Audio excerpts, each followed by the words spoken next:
UNICEF France et la Fondation Visio présentent la collection Calliope.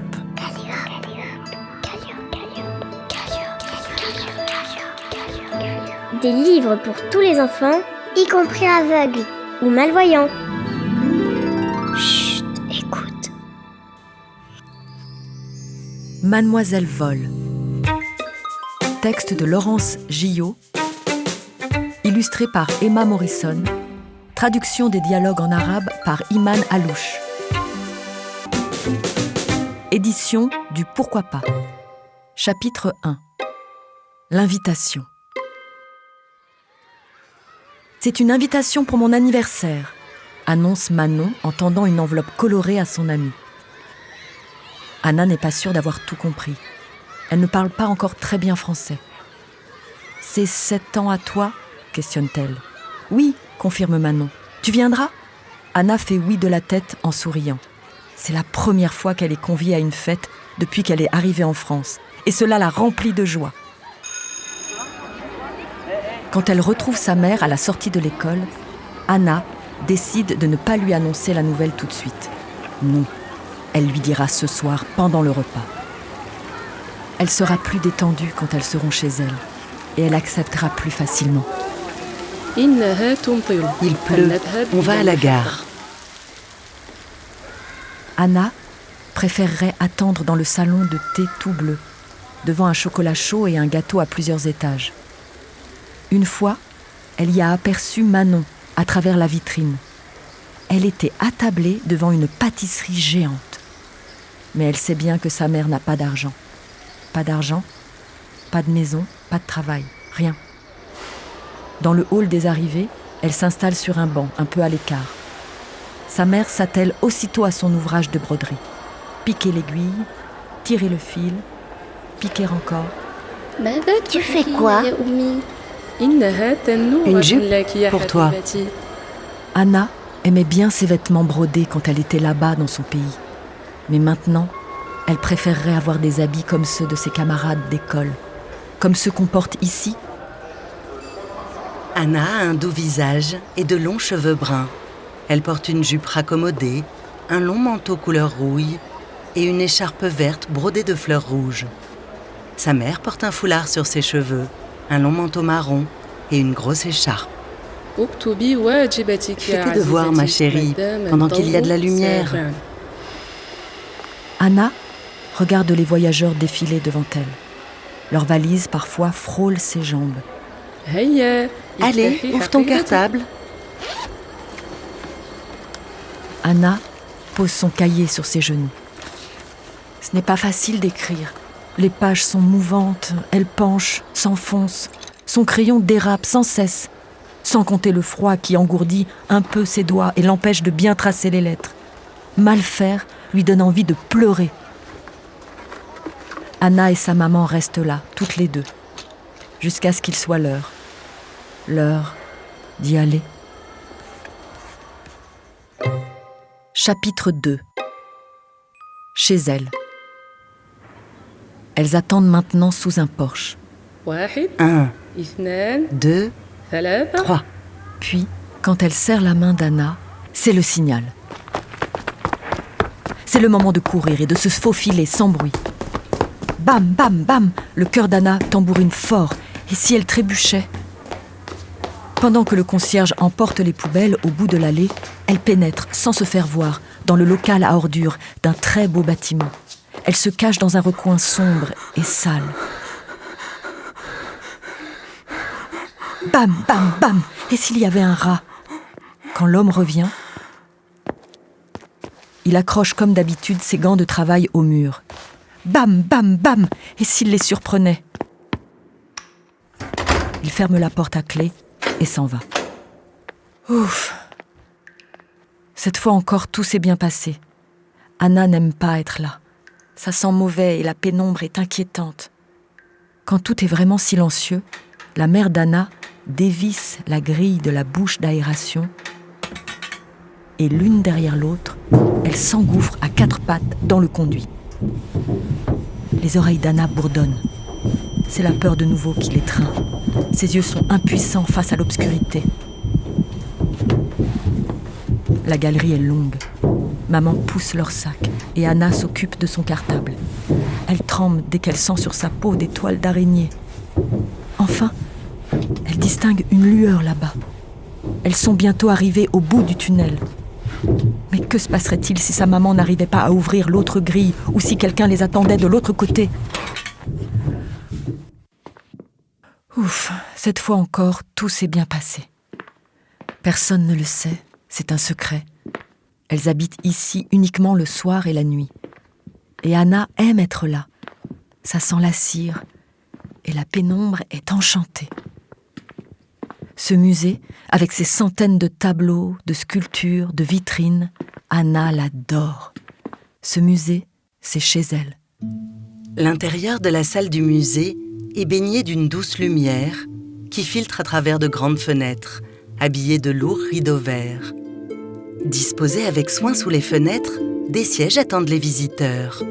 Au centre de la pièce et contre les murs, des vitrines en verre protègent des objets précieux, vases antiques, pots en céramique décorés, amphores aux formes variées. Des tableaux sont accrochés au mur dans des cadres dorés. Le sol, élégant, est joliment composé d'un damier noir et blanc. Chapitre 3. La femme oiseau. À peine arrivée, Anna retire ses chaussures et va saluer son amie. Bonsoir, mademoiselle Vol. Mademoiselle Vol est une statue gigantesque, une grande femme oiseau qui prend son envol. Anna aimerait tellement être ailée comme elle.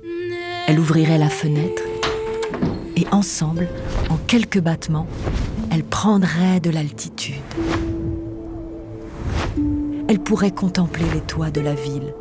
Puis, Anna lui dirait « Viens, mademoiselle Vol, je t'emmène dans mon pays. » Alors, quelle ne serait pas la surprise de sa grand-mère ?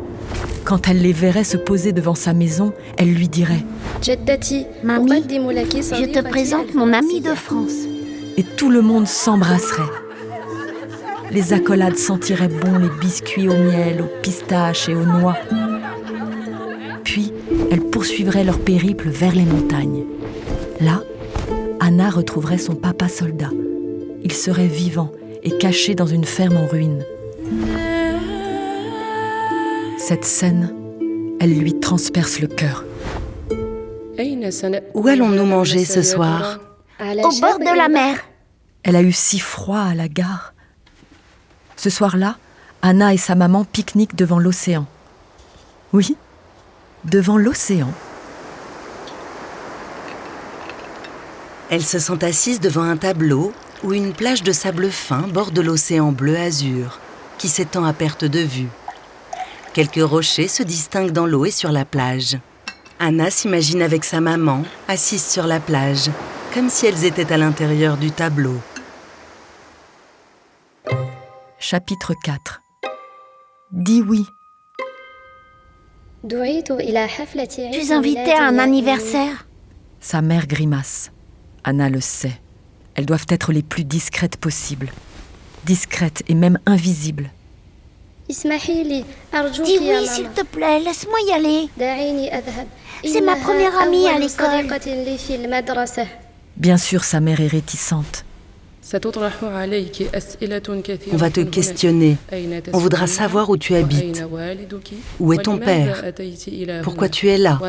Quel est mon métier ? Et que pourras-tu répondre à tout cela ? Ensevelie sous cette avalanche de crainte et d'angoisse, Anna fond en larmes. Alors c'est non. Tu ne veux pas ? Les yeux de sa maman soudain débordent, eux aussi. Et c'est du bout des lèvres qu'elle dit. Bon, d'accord. Mais tu te feras toute petite, n'est-ce pas ? Le visage d'Anna s'éclaire. Elle a le droit. Elle ira à l'anniversaire de Manon. Elle en a tellement envie. Tu offriras un dessin à ta camarade. Et moi, je lui broderai un mouchoir. Où veux-tu dormir cette nuit ? C'est presque toujours Anna qui choisit l'endroit où elles vont s'installer. Ce soir-là, elle s'allonge devant une forêt. En tournant la tête, la fillette peut voir Mademoiselle Vol. Ça la rassure. Chapitre 5. Le cadeau, petit 1. Anna ferme les yeux et pense à l'anniversaire. Elle n'a pas envie d'offrir un mouchoir brodé à Manon. Non, pour son amie, elle voudrait quelque chose de bien plus beau. Cette pensée l'obsède tant et tant qu'elle n'arrive pas à s'endormir. Plus les heures défilent, plus le cadeau à son amie se transforme en un problème immense. C'est alors qu'Anna a une idée. C'est une idée tentante, mais interdite. Non. Je ne peux pas faire ça. Sa maman ne lui a-t-elle pas fait promettre de ne rien toucher ici, de ne rien déranger ? Mais pourtant, ce serait tellement facile, tellement réalisable. Et si elle le faisait quand même ? Exceptionnellement. Mais juste une fois. Oui, juste une fois. Pour Manon. Et la voilà qui se lève doucement, sans réveiller sa maman. Elle sait où elle va. Elle sait quel couloir il faut qu'elle emprunte. La boutique du musée est plongée dans la pénombre. Les yeux d'Anna papillotent. Il y a là tant de choses à contempler, tant de beaux objets rassemblés. Bam, bam, bam, son cœur s'emballe de nouveau, de peur et aussi de jubilation. Anna se sent grisée d'être là, seule dans la nuit. Tout à coup, ses pupilles s'agrandissent et son corps s'arrête devant une corbeille remplie de broches. Des broches représentant Mademoiselle Vol. Elle a trouvé. Manon aimera, c'est sûr. Dorée ou argentée ? Elle a le choix. Anna tend la main sans faillir, en prend une, couleur or. Puis elle retourne se coucher, la main serrée, avec un sourire timide aux lèvres. Oui, Manon aimera. L'anniversaire de Manon est un ravissement. D'abord, c'est la première fois qu'Anna entre dans une si belle maison. Les lustres l'étonnent. La bibliothèque immense l'impressionne. La cuisine équipée la surprend. La chambre remplie de jouets de son amie l'époustoufle. L'odeur du savon dans la salle de bain l'envoûte. Et puis, quand arrive le moment des cadeaux, celui d'Anna remporte un grand succès. Manon accroche aussitôt la broche de Mademoiselle Vol à sa salopette en hurlant « Je l'aime, je l'aime, je l'aime !» Puis son amie se met à battre des bras comme un oiseau et tous les jeunes invités la suivent en riant. C'est un des plus beaux jours de la vie d'Anna. Ça faisait tellement longtemps qu'elle ne s'était pas sentie joyeuse et légère. Ce soir-là, au musée, Anna s'endort, le cœur content, au plus près de Mademoiselle Vol, sous ses ailes carrément. Anna, rêveuse, s'allonge au pied de la statue, la tête posée sur son cartable. Mademoiselle Vol est une grande sculpture en pierre posée sur un socle. C'est une femme debout, vêtue d'une longue robe drapée, finement sculptée. Ses bras tendus, grands ouverts, se prolongent en ailes déployées. Les rangées de plumes superposées donnent à la femme un air angélique. Son visage est calme, souriant, ses yeux fermés. Ses cheveux longs, légèrement ondulés, tombent avec douceur sur ses épaules. Chapitre 6. La femme en verre. Des bruits inhabituels la tirent de son sommeil au petit matin. Ce sont des voix. Qui parlent ? Anna ouvre les yeux et voit des chaussures noires en cuir devant son visage. Elle se redresse aussitôt. Est-ce que ce sont des policiers ? Oui. Et avec eux, le concierge et une femme habillée tout en vert. Malgré sa frayeur, Anna remarque cette fantaisie de couleurs. Même ses chaussures sont vertes. Toutes les lumières du musée sont allumées et les ailes de Mademoiselle Vol dessinent une ombre géante sur le parquet. « C'est moi qui les ai trouvées !» répète le concierge. La mère d'Anna montre leurs papiers en tremblant. Oui, elles sont en règle. Oui, Anna va à l'école. Mais elles n'ont pas de logement et tout juste ont-elles assez d'argent pour se nourrir. La maman d'Anna peine à s'exprimer. Anna souhaiterait l'aider, mais aucun son ne sort de sa bouche. L'effroi la rend muette. Soudain, ses dents s'entrechoquent. Bientôt, c'est son corps tout entier qui vacille. « Habillez-vous et rassemblez vos affaires !» ordonne un policier. Au moment de quitter la pièce, Anna lance un regard désespéré vers la statue et sans réfléchir, en agitant la main, elle prononce d'une voix déformée par la peur. « Au revoir, mademoiselle Vol. » C'est alors que la dame tout en vert s'agenouille près d'elle. Elle semble troublée. « Tu parles à mademoiselle Vol ?» s'étonne-t-elle. Anna la regarde sans rien dire.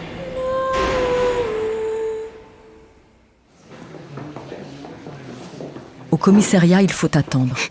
Anna pleure sans pouvoir s'arrêter. Sa mère lui caresse les cheveux avec une tendresse infinie. Le secret d'Anna est trop lourd et, sans respirer, d'un trait, elle raconte tout à sa maman. La broche, le vol, le cadeau, la joie de son amie.